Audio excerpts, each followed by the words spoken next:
Hi guys, so what I'm going to show you now is the alternative that you can do if you do not have your photograph edited or if you do not have a silhouette with you. So what you should have completed is your kind of tonal value using typography and then at least 3 creative fonts. What you're then going to do, again, if you do not have your portrait picture printed out or if you don't have a silhouette, then here is your alternative. So you can use the first letter of your first name, your surname, or perhaps if you have a nickname and you want to use that letter, then that is entirely up to you.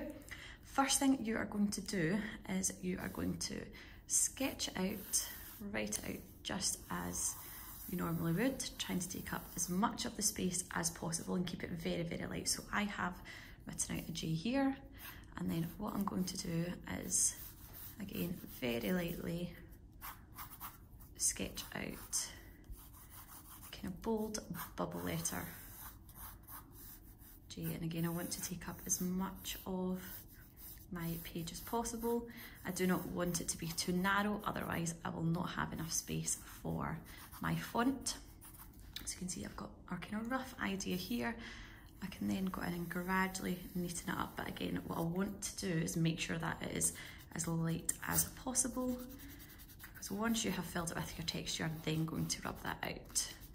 So again, you can see that it's taken up a good portion of my page. What you don't want to see is, so say for example, I have another J, I'll do it on this side so you can see the difference. What you shouldn't have is one that looks like this. All right, so you can see the difference. So I'm not going to have as much text or kind of creative fonts in here. It needs to take up as much of the space as possible.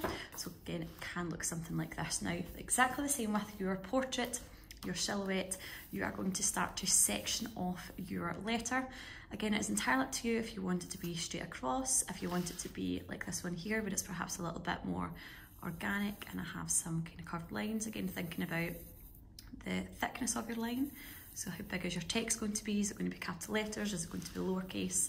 Or again, you can get a little bit more creative like this example here, and it might be changing up, again, the direction, the size, so kind of know roughly where I want things to go. So for example, with my song lyrics, I might want to hand write them, just my normal handwriting, again, uppercase or lowercase in these sections here, and then anything kind of bigger, then I might want that to be more of a creative font. And again, with everything, again, I'm just going to start sketching out a name. So I'm going to sketch it out just as I normally would. So any word or letter, anything from your All About Me sheet. And then again, I'm going top to bottom, so I'm making sure that I am filling up as much of that space, because at the very end you're going to rub out the lines that you have for your sections. You're going to rub out your line all round about, and what you will be left with is just your text. So it's really important that you do not have any negative space. We want to make sure that your letters are really nicely kind of tightly packed and taking up as much space as possible. Again, you can be really creative with your text. Think about direction, think about size, scale, etc., and you should have a completely filled